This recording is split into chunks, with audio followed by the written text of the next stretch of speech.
Bien, continuamos en 21 Noticias. Gracias por levantarse con nosotros, siendo martes, iniciando la semana. Y vamos a platicar un poquito acerca de arte, acerca de cultura. Y es que una forma de hacer precisamente que permanezca nuestra identidad cultural es a través de tatuajes, pero tatuajes no los normales, tatuajes prehispánicos. Vamos a ver la siguiente nota. El arte de la decoración en la piel nos acerca a las raíces mexicanas y como resultado del segundo concurso de tatuaje prehispánico organizado por el Centro Cultural Universitario Tlatelolco de la UNAM, se presentaron los 24 diseños ganadores en la exposición fotográfica Intlili Intlapali.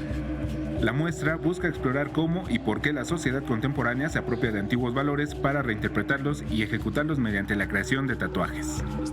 Este tipo de cultura te genera una expresión diferente de tus raíces. Muchas veces tenemos la costumbre de tatuarnos algo, no sé, algo que ni siquiera va con nuestras raíces, ¿no? Pero sí me agrada mucho este tipo de tatuajes. Yo la verdad desconocía que existían, pero están me gustan mucho. Intlili Tlapali es una metáfora que significa tinta negra, pintura de colores, y se refiere a la forma en que los antiguos nahuas nombraban la sabiduría, la tradición y el conocimiento que confluían en su escritura. Esos tatuajes están elaborados con diferentes técnicas que llaman la atención de los visitantes. Veo que hay también diferentes estilos en los trabajos y pues igual hay alternativas diferentes también para las personas, así como la exposición que está haciendo, ¿no? Que vean que hay diferentes tipos también de tatuajes, ¿no? Como tatuadores.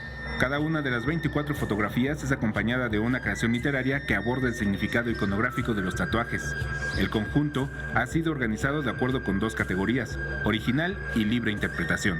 La exposición estará abierta hasta el 19 de febrero de 2017 en el Secut, el cual se encuentra ubicado en el recinto de la antigua Cancillería en Avenida Ricardo Flores Magón número 1, Colonia Nonualco, Tlatelolco. Con imágenes de Elibe Rodríguez, Alberto Álvarez Santana, 21 Noticias.